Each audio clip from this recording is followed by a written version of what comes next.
All right, so I thought I would start out with the finished product. Here we have the rough country upper control arm on a 16 Tacoma. And what we got going on here is I like to replace with this little hanger here, this rubber hanger, get rid of that rusty old piece that's holding the wire at these 2 points. You've got the bolt, the through bolt here, and that's a 19 millimeter socket there, 19 millimeter wrench up here, 2 washers, and down here is the new bolt and threads. Sorry, not threads. And nut that is a 13/16 on the new one. On the original, I can't exactly recall what it is, but I've already switched over to a Rancho on this side, which I'm actually taking off to give to a friend. So we have a standard nut on this side because of the Rancho brand. So anyway, I'll be showing you how to take this off, remove it. It's very similar to the stock one, other than the hanger that I use here. It's all exactly the same for removal and install. So I'll be showing you how to do that. Okay, so here we are back on the passenger side. I wanted to point out that there are these 2 points. You can see the light coming through up here. There's a point right there, and then there's another one right up here where the wiring connects inside the hood. So we've got some wires down here that connect. Not the best lighting, but you can see that this wire box just snaps onto that metal bracket, and the wire that you can see below that has the clips that go through, and there's 2 of them. Just press them right back through. The easiest way to get them out in the first place is a pair of pliers and just push it through. You squeeze the tabs with the pliers and then just push it through with your finger. So anyway, this tab pretty much stays lined up, and you just pop it right back in. But you need to move those out of the way so that, if you can see it down there, the bolt comes through, and you need to move the wires in order to get that bolt out, that through bolt.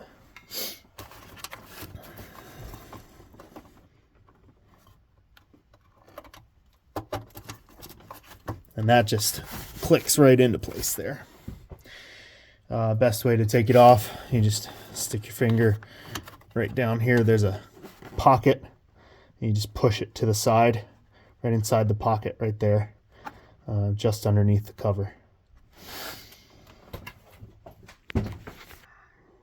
All right, so I decided I'd video and show you all the steps here on the on the passenger side rather. Earlier we were on the driver's side. Pretty cinchy over there. This side's a little bit more involved. So we've got 19 millimeter on this side, like I said, 19 millimeter on this side. On here we've got 7/8 on the Ranchos, and then you're gonna need to move your lighting just went down.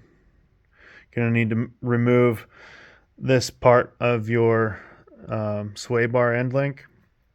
This is a Allen key here on the end, and then obviously you got your nut here to take off, so you hold it still with the Allen key and then remove this nut.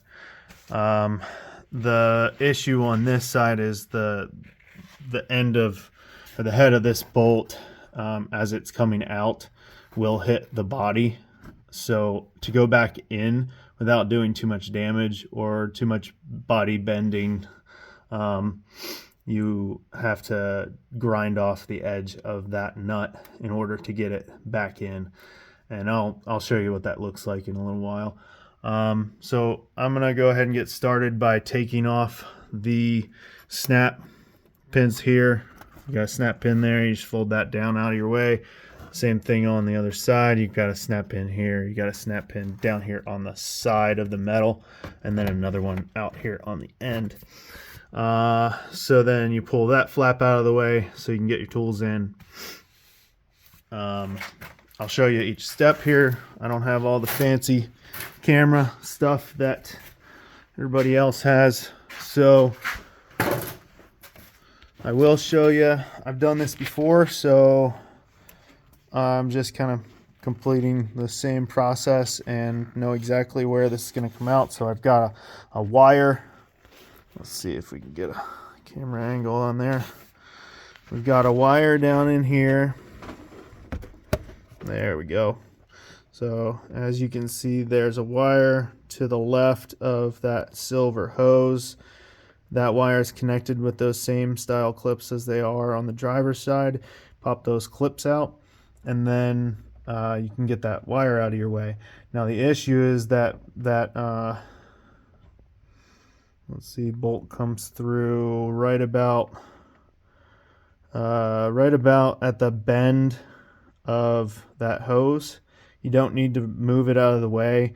It will slide past it, but it will ride on the body, like I said earlier. So just be careful as you bring it out of there. Usually two-man job, but well, you work with what you got. All right, so anyway, here's what it looks like right now. I'll show you each step as we go. All right, now we've got those flaps off, and on this bolt we're just going to go ahead and give that a little spray. I like to use liquid wrench on this and just give that a few minutes to soak in, and I'm going to take that bolt off. Now you can see here you have your brake hose spiral right here, and then it comes down right here. So you want to be careful if you're using a 1/2 inch ratchet. It does hit right down here on the bottom, so you want to make sure to have pressure in on that so that it doesn't ride back in this direction and hit any more of that hose and wear it down as you ratchet through. But we are working it out right here. You can see there's some space there, so working that nut off the end, and we'll be back for more. Okay, next we're going to take the pin out of here. Make sure to have new ones to replace if you're putting on a style that has the castle nut and the pin through. Make sure when you throw those new ones in, those rough countries, you've got a just a socket, because those don't require any of these pins. Oh, this one's bent out of shape. All right, so got that straightened out, and pull that out of there. Look it out. There's the old one. Okay, and then we're gonna take the nut off of here. Get your sway bar end link out of the way. You can drop it down, and over here we're gonna take this nut off. Work this out, work the old upper control arm out, and put in the new one. All right, I'll show you what's going on here. We've got the sway bar end link off, and I did forget to mention that these are aftermarket, so that's why they have the Allen key in the end there. All of these are different. With my stock ones, I had to just cut them off. And obviously when you might as well replace these because they're a cheap enough part, and you have to take half of it off anyway for this job, so just go ahead and replace them. the bushings wear out, the ball joint itself wears out, so just go ahead and buy yourself a new set. Why not? Anyway, we've got the nut loosened up here. You want to make sure to leave it on a few threads in order to hit this with the hammer right here on this side and get that to loosen up without dropping really hard. I've already disconnected the wire here, and again, this is the Rancho, so it just goes through this with a little hanger similar to what I put on the other side. And we've got the nut off the end here, the washer off the end of the upper control through bolt. The other end is loose and ready to go. You can see there maybe on the bottom side, let's see here, on the bottom side of the nut, that's where it's all ground down. I also had to do a bit of bending to the body here to get it out of the way. You can see sort of the misshapen section there. There we go. So I bent that out slightly to get it out of the way. No need to really bend it back, because you bend it back, you're hitting it with a hammer, you're gonna just break more paint off. But I do recommend spray it with some undercoating after you're done with the job. That way any damage you did do to it will be protected, at least for a while. Got the wire out of the way on the inside of the body, so that that popped out and is able to be freely moved. So then I'm just going to turn my bolt to the side that's grinded off and bring it out that way. And I did put some anti-seize on there when I put it in. It's a good idea. Just put it on the shaft of the bolt, but not on the threads. And now I'm going to go up here to the, well, actually I'll push it through the same way I do on the other side, which is just using an extension. Put it right in the end there, and I just give it a little shove, some encouragement, and make sure that it's clearing in here. So we got the wire in the way and it gets caught up, so you just want to make sure that wire's not getting caught. You kind of pull it up or back rather and get a hold of the head of the bolt. And this is why this is a two-man job most of the time, but if you get that wire out of your way, that's all that really matters. Just make sure that's moved securely to the inside, and then you can get over here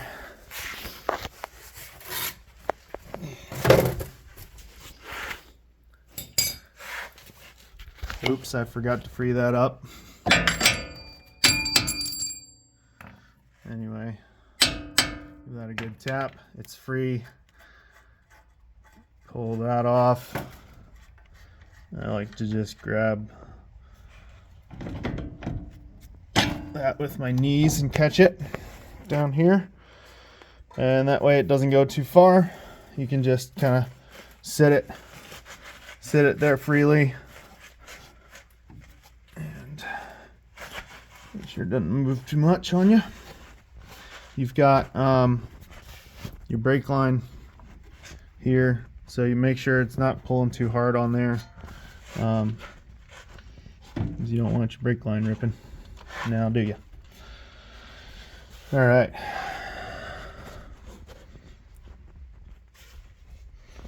It's good and out of the way. Now, you can see the upper control arm is free to move.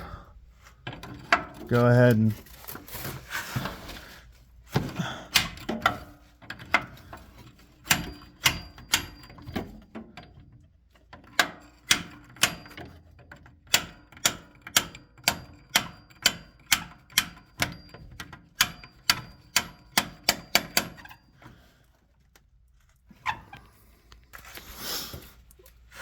All right, as I recall, this this bolt does require some encouragement to get it through. Not sure what happened to my focus here. There we go. So anyway, I like to start with a short one. Make sure you don't injure your brake line right there behind it.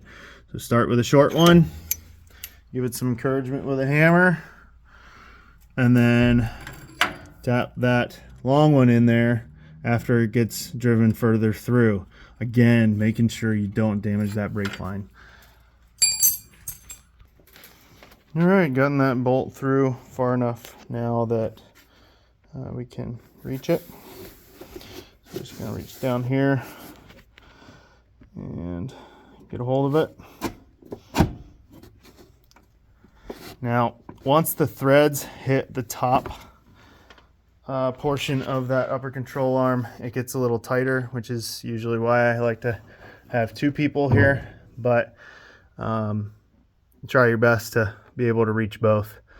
If you got a wingspan of 6 foot, I think you'll be all right. All right, we got the upper control arm off. You can see our bolt is sitting here freely.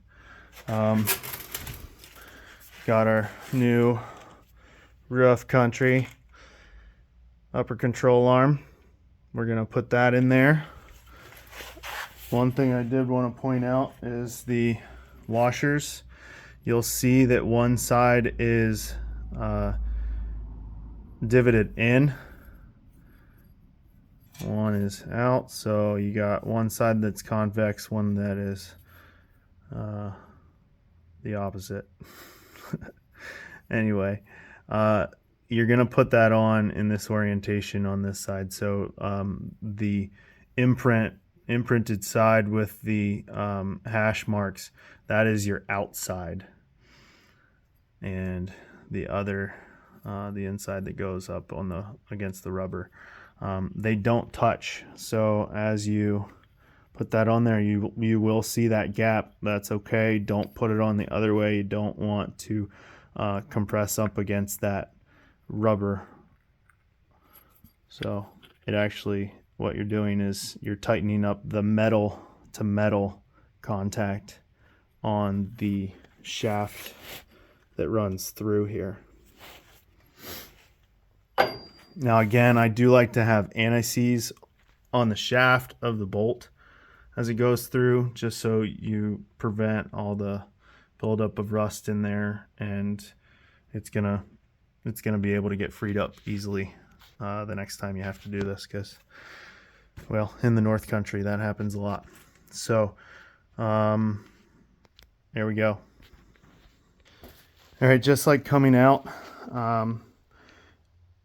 it needs a little help going back in. So down here, what you're gonna end up having to do is put something on the end of your bolt. But between these two hoses, you can reach in and get it on there, hold it, and swing a hammer within this space here, which is not much. But it does require a little bit of encouragement to get that bolt back past the body. Now, you can get it far enough by yourself. It helps to have a second person down here to aim it into the other end of the upper control arm. But once you get that set in there, so, you know, when I banged it through, it got hung up on the metal there on the shaft. So I just had to lift it, free it up, get it to where it's lined up. It's sitting on the threads now, and I might be able to get it in from here. Nope, it's still tight up against the body there. So what you can do is keep driving it. Just make sure that's still lined up. So maybe give it a tap, check it again, and then keep moving. All right, so we're driven far enough in that it is free here. So we'll slide it in. You can see it comes through on that end. What we're gonna do now is throw that washer back on. Excuse me. Making sure that The divoted side is on the outside here. That's where the nut is gonna rest into. All right, so that's on there, and you'll take a 19mm socket here, 19mm wrench up here, and tighten up to snug. After you've tightened up to snug, you're gonna raise this up right about there, tighten it up, and get it to 85 foot-pounds as it sits, and then it will just sit high, and that's what gives you that tight suspension. You don't want to tighten up the bolts when it's down low, because then it's forcing itself down. You don't want that. You want it to hold stable, pretty much centered. And you know, obviously it's too hard to get in here when you got your tires on to tighten that up to when it's sitting, so you just kind of guesstimate where that sits. So anyway, set that a little high and tighten it up, and then go ahead and put it all back together.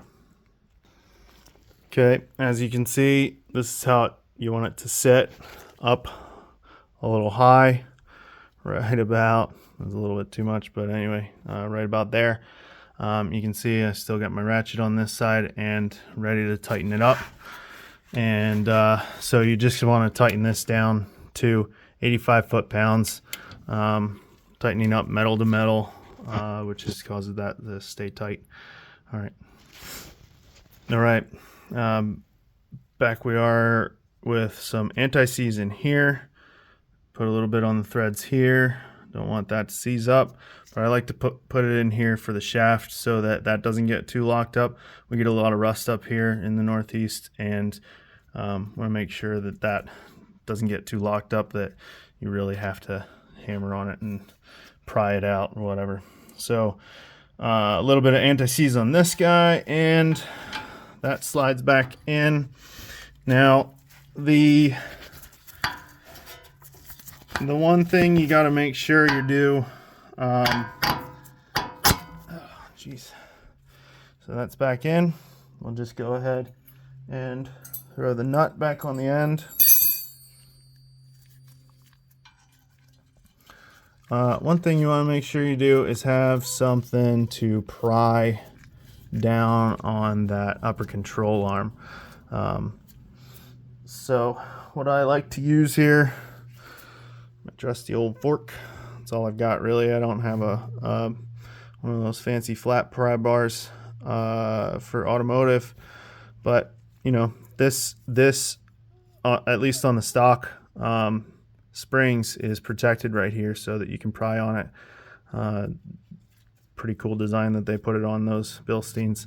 Anyway, so I just place that right in there and get it on and pry it up, pry down on it so that I can force the shaft here down into the hole, and then just work that nut on there with one hand as I hold the leverage, and then it's in. Thought I'd show you. I switched the steps accidentally. I want to make sure to keep your sway bar end link out of the way for your ratchet before you go to tighten this up, because you're not going to be able to fit it. All right, so again, this is a 13/16 for the rough country supplied nut.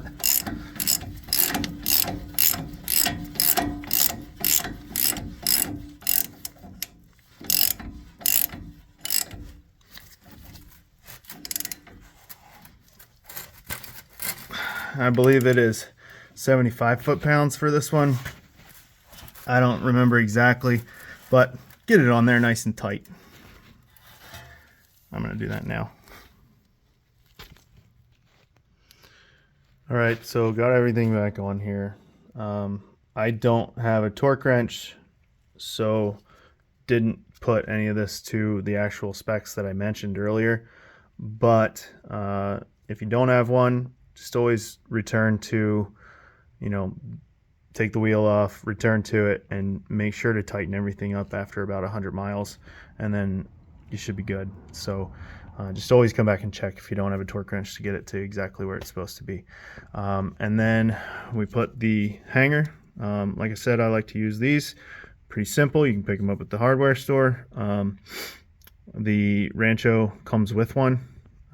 So anyway, put your wire through there on the inside of the upper control arm. That just helps to keep it even more out of the way, so nothing's rubbing on it. Your tire's not rubbing on it. It's not getting pinched in anywhere. So just make sure to grease up, put your cap back on, and some of you might be wondering why I mentioned that I use the stock suspension here. I have a preload collar down here made by Westcott Designs, and then I also have their upper collar spacer that goes through with zinc plated replacement nuts at the top so that they thread on still.